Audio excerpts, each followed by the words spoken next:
প্রতিটা মেয়ের জীবনে বিশাল একটা প্রাপ্তি হচ্ছে মাতৃত্বের স্বাদ গ্রহণ করা। মা হতে পারা প্রত্যেকটা নারীর বিশাল একটা প্রাপ্তি। Hello viewers, welcome my new another blog. আজকের ব্লগটা মূলত আমার একমাত্র ছেলের জন্মদিন উপলক্ষে। আজকের দিনে আমার কোল আলো করে এসেছিল আমার একমাত্র ছেলেটা। আজকের দিনে আমি মাতৃত্বের স্বাদটা গ্রহণ করেছিলাম। সকাল সকাল চান সেরে নিয়েছি, তারপর চলে আসছি ফুল তোলার জন্য।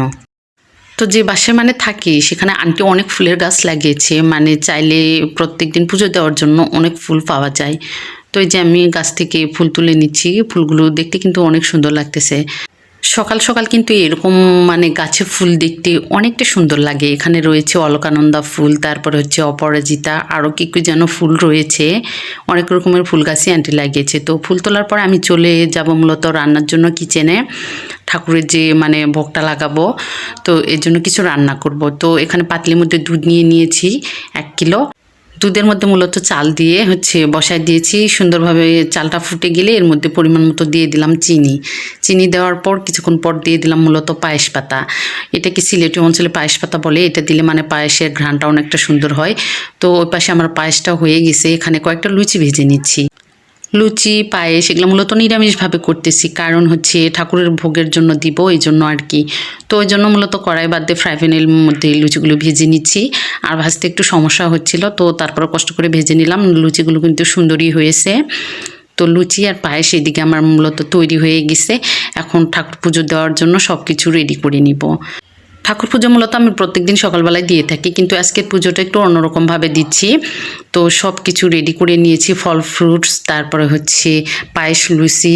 এখানে একটু ঠাকুরকে সুন্দর করে ফুল দিয়ে সাজিয়ে নিয়েছি। নেওয়ার পর মূলত সবগুলো ভোগ লাগিয়ে দিয়েছি।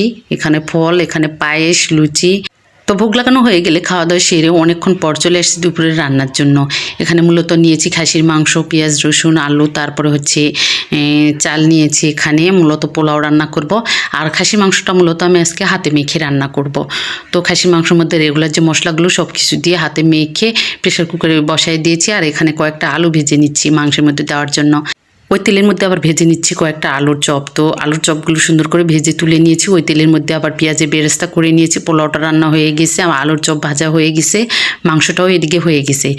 তো দুপুরের রান্না বান্না খাওয়া দাওয়া শেষ করে এই যে মূলত সন্ধ্যার দিকে বার্থডের জন্য যে কেকটা বাবুর বাবা এনেছে, কেকটা আমার ভীষণ পছন্দ হয়েছে।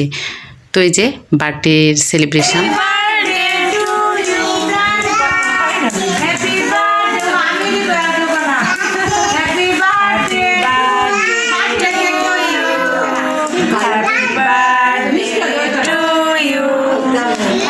তো ওই যে বললাম ঘরোয়াভাবে আয়োজন, তেমন কেউ ছিল না, শুধু পাশের পাশে কয়েকজন পিচ্চি ছিল আর কয়েকটা দিদি ছিল।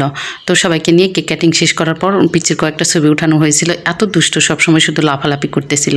তো আজকে ব্লগটা আমি এখানেই শেষ করছি। Tata, bye bye.